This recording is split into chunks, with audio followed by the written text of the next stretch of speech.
Jason Greenblatt, great to be with you. You've just written a book called In the Path of Abraham. Tell us about it. Sure. So what I decided to do is write the piece of history that I was privileged and blessed to participate in. It's who we were, what we learned, and why we did what we did. And as I watch everything unfold now, it's really almost on a week-by-week basis in terms of the news. I'm really glad I did it because so much of what I write about is the top of the news today, other than the U.S. economy, which is in tatters. But other than that, these issues have become more and more important by the week. Yeah, part of the subtitle is that Joe Biden unmaking what you and many members of the Trump administration did. How are they unmaking what you did? It's really more of a warning to him not to unmake it and how he could avoid unmaking it. But at the beginning, one example would be he and the administration didn't even want to use the word or the phrase Abraham Accords. That was just inappropriate. At some point, they picked up the ball on the Abraham Accords. They started using the name. And now I think they realize just how important and instrumental it is for security in the region, for the United States of America. And I hope they try to continue to build on it. It remains to be seen what they could build on it.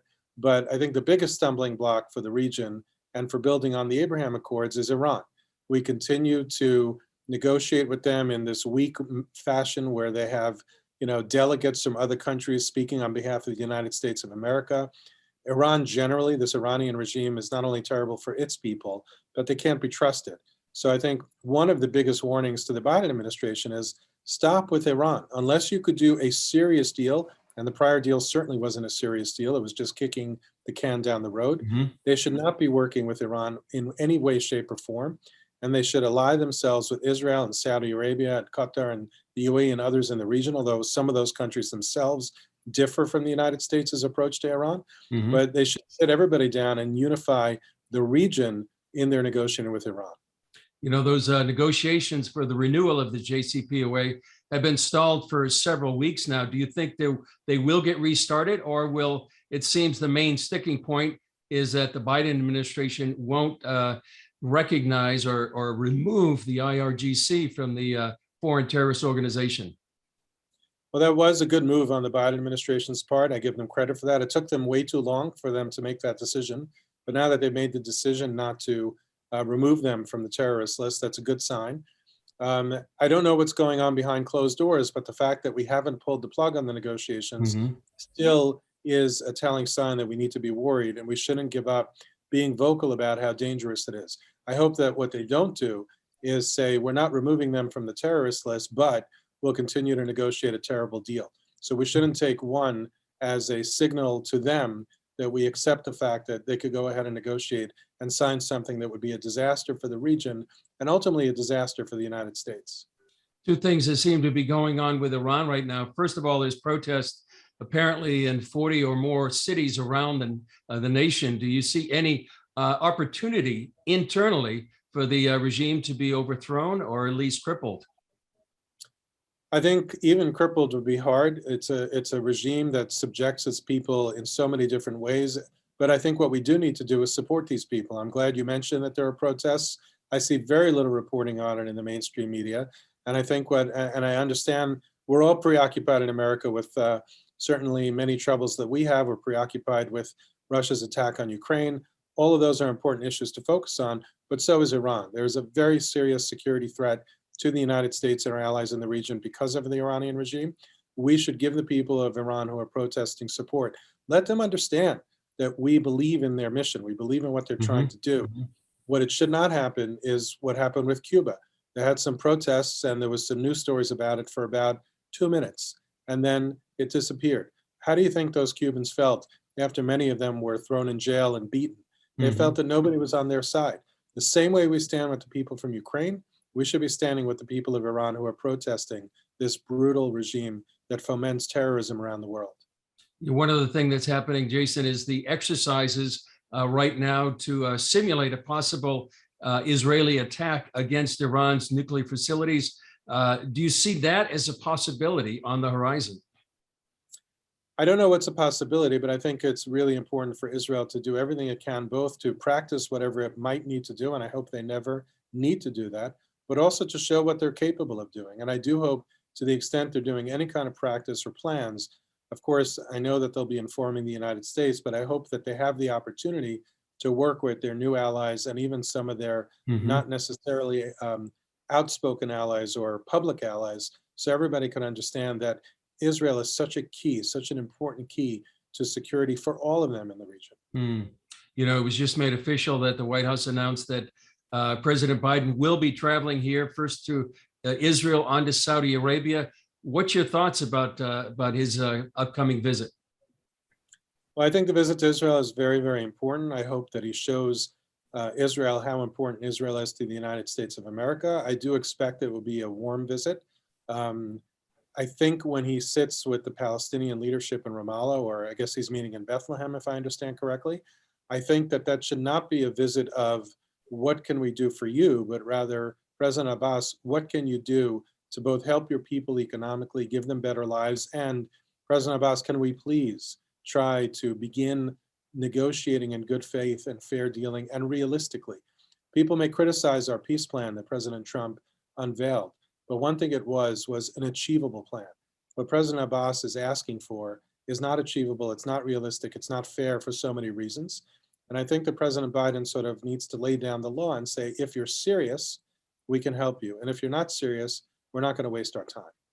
Are you concerned the Biden administration may be sending the wrong signals to the Palestinian Authority? For example, even though they haven't reopened the U.S. consulate here in Jerusalem, they have now an alternative line of communication with the State Department and some sort of Department of Palestinian Affairs. Can this be the wrong signal to be sending to the Palestinian Authority? It is, because it just gives them false hope, and it's these goodwill gestures that not only mean nothing, it suggests to them that the United States will change the Trump administration's policies. I'm not terribly bothered by elevating a State Department person into some sort of envoy to the Palestinians. What I am very bothered by, though, is this elimination of the proper channels of communication that were put in by President Trump, because crossing out the ambassador to Israel from this equation is a big mistake. The ambassador to Israel is very in tune with what's going on a security basis, and there are many other issues that Israel needs to be involved in. And when you have two separate channels of communication, those communications from whoever's handling the Palestinian side can be manipulated, they can be distorted, they're certainly misunderstood, because before President Trump changed that line of communication, the consulate really had no knowledge, because they were never meeting with Israel. They refused to meet with Israel. They really didn't have the full picture. And then it was up to Washington to try to thread it together. It was very different under the Trump administration, because Ambassador David Friedman and I worked so closely together. We were able to completely put the picture together.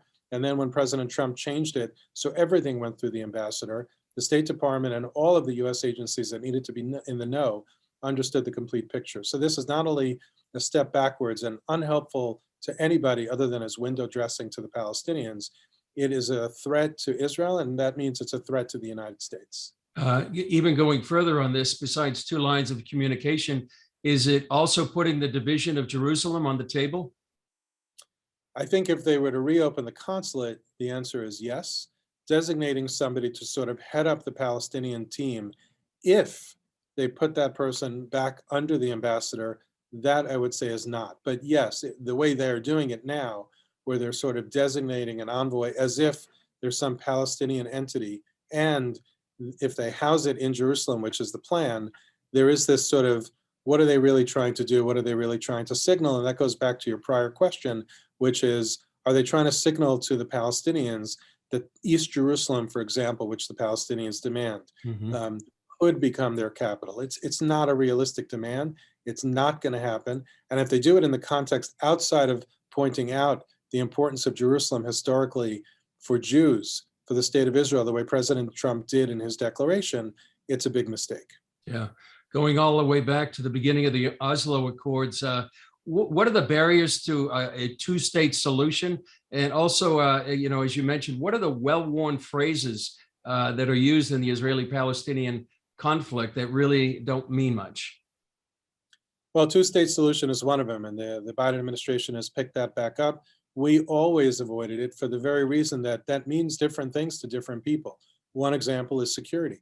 When I used to ask people what a two-state solution means to them, those who espouse a two-state solution, what it means to them for Israel's security, they really couldn't articulate it. When they said, well, the Palestinians need to have their own fully sovereign state with no Israel involvement whatsoever. And again, I pressed them, I said, would you allow a state next door to you that has complete control of their security with the history of Palestinian terrorism? Do you think that's right to ask of Israel? Do you think that's right to ask of any friend or ally? Would the United States of America ever tolerate such a thing? You can imagine that their answer was silence. So these phrases just sort of fall by the wayside. One other very important issue is President Biden can meet with President Abbas. Fine, that's fine. What about Hamas? Even if President Biden were to get President Abbas to realistically sit down at the table, which is a almost zero chance, I don't want to say zero, but almost zero chance, how is that going to resolve anything with Hamas still controlling 2 million Palestinians in Gaza, still terrorizing Israel, still throwing rockets? Yes, thank God it's been quiet for the recent past, but these troubles flare up again. Palestinian Authority doesn't speak for all Palestinians, so we're wasting our time. Very few people focus on the fact that there are two Palestinian leaderships. There's a leadership in Ramallah, and there's a leadership in Gaza. And any sort of peace process that doesn't recognize that is a complete waste of time. Yeah, and Hamas seems to be gaining a lot of popularity in the West Bank and Jerusalem as well. And perhaps the reason why President Abbas has not had a election, he's in the 16th year of a 4-year term, afraid that maybe Hamas would take over. So what about some of the things even that Fatah would say, the political arm of the Palestinian Authority? I'm sure you're familiar with Palestinian Media Watch. The incitement is just incredible over the years. Is that sometimes an unseen part of this whole Palestinian conflict, of what they say in Arabic to their own people about their incitement against the Jewish people and the state of Israel? Absolutely. But here I want to distinguish between ordinary Palestinians, many of whom don't subscribe to that, but many of the Fatah leadership and others who do that, or for example, the heinous pay to slay policy, where the Palestinian Authority pays Palestinians to harm and murder Israelis. People don't talk about that enough. So that's another stumbling block to peace. As long as they continue that policy where they target Jews, where they target Israelis and want to harm or murder them, what kind of peace is there to talk about? That's one of the other things that we put into our peace plan, which was, unless and until you eliminate that, there's really nothing to talk about, is there? And again, those people who espouse that two-state solution, they get very uncomfortable by that kind of talk because it's not traditional talk, even though deep down they recognize that it's a very, very important point. Yeah. I just finished your friend Ambassador Friedman's book, Sledgehammer. I look forward to reading yours. I know during the prelude to the Abraham Accords, there was also this possibility of declaring sovereignty over 30% of Judea and Samaria. As an Orthodox Jew, was that a difficult decision to make? Which way to go in terms of these two major decisions? Look, I was fully in favor of Israel declaring sovereignty over Judea and Samaria, at least the parts of the Judea and Samaria that we had put forth in the peace plan. That said, I think that Bibi Netanyahu, former prime minister, made the right decision in signing the Abraham Accords. I think that was a tremendous opportunity. They did not agree to terminate the right to declare sovereignty. They were very careful with the word that they chose. I think it was suspend. Yes. Suspend for a period of time. I don't know what that period of time is, but I think it was the right move for the prime minister, though ultimately, I do think it will be important for Israel to declare sovereignty over at least those areas in Judea and Samaria. Yeah, and as we've been talking, President Biden is on his way not only here to Israel, but also to Saudi Arabia. How would you characterize this visit in terms of past statements that he said that Saudi Arabia was a pariah nation, and also, seemingly with gas prices at historic levels? Is this a big part of his visit to Saudi Arabia? I certainly hope so. I mean, he not only called them a pariah, he said there's very little socially redeeming value in Saudi Arabia or something silly like that. I think it was extremely disrespectful to the Kingdom of Saudi Arabia, extremely disrespectful to the Crown Prince, Mohammed bin Salman. I hope that it's an apology tour by President Biden. I don't know that it is, but think about it. He calls them a pariah, says they have very little redeeming social value, but all of a sudden we need him. So please, please, please pump more oil at cheaper prices, he goes to say, right? So if he goes there without giving the Saudis something, let's see what happens. But I do think it's the right move.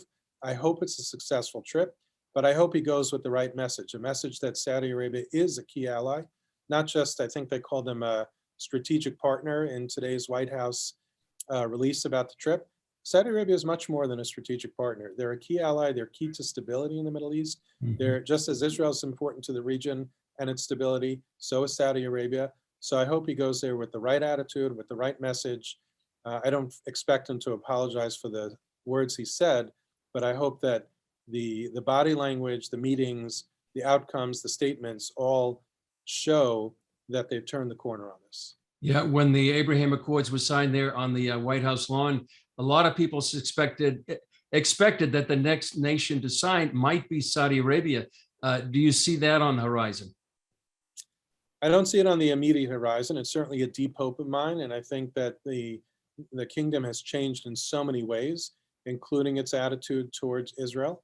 I think we need to be patient. Saudi Arabia is a nation on the move. They're doing so many different things, and I think they're doing it deliberately and carefully. And I think at the right time, I like to call Saudi Arabia and some of the others in the region countries that have not yet signed the Abraham Accords, because I do believe over time it'll happen. But I do think we need to be patient and let them do this, let it unfold in the manner and the time that the kingdom feels comfortable. Yeah. Since then, in September of 2020, how would you characterize the growth of the Abraham Accords since then? Oh, smashing success. I mean, it really is remarkable. I think we are going to continue to see that growth despite sort of hiccups of security in the region. I think that the UAE has been, and Bahrain have been enormously serious about it. I think that comes from great leadership. I think that the leaders in the UAE and Bahrain were very, very brave and courageous.